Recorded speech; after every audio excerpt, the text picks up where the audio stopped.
Well, now there's a former NYU professor is running a website called Ice Spy, kind of a takeoff on I Spy, if you remember that from TV. It uses facial recognition to identify ICE agents and post their addresses, their families, and social media accounts. Emily Sturge from Campus Reform joins me now. Emily, this is a professor, and it infuriates me that how many people's lives he affected when he was a professor. He's doxing agents at a time when assaults on officers have surged 700%.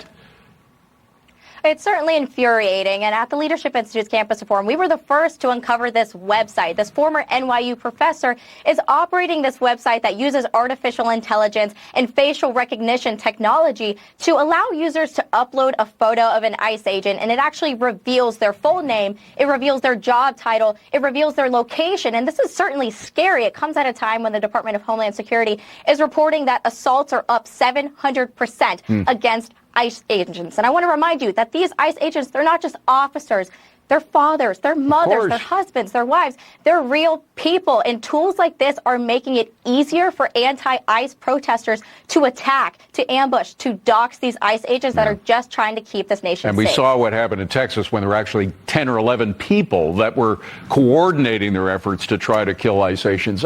Next one, Emily, the Education Department announced an investigation against George Mason University over allegations of discrimination regarding its DEI policies. Now, George Mason is a pretty conservative, relatively speaking, conservative university. If it can happen there, imagine where else it's going on.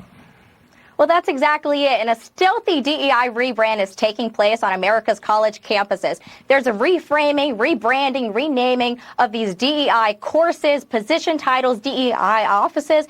Over 90 colleges have rebranded their DEI offices. So I want to be clear that this diversity, equity, and inclusion is still occurring in hiring and admissions practices. And I'm glad to see an administration taking it seriously. Just recently, the Department of Justice launched an investigation into the University of California for continuing to use diversity, equity, and inclusion in its hiring practices. And I think students and parents should be rejoicing that this administration is taking it seriously. I certainly would if my kids were going there. One more, Emily. The Education Department revoking a Clinton-era rule allowing illegal migrants free tuition in technical and career schools.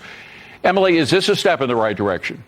This is absolutely a step in the right direction, but I want to be clear, this administration has much more work to do because over 20 states are still allowing in-state tuition for illegal immigrants. Recently, the Department of Justice launched investigations into 3 states, that's Texas, Minnesota, and Kentucky, for allowing in-state tuition for illegal immigrants. So in-state, illegal immigrants are getting to pay in-state tuition prices of maybe $10,000, while out-of-state students are paying a sticker price of $30,000. It's absolutely unfair, and this administration is putting American students first, making sure that this process is fair and legal, and I'm glad to see it happening. Emily, great to see you. Thank you so much for coming in. Really appreciate it.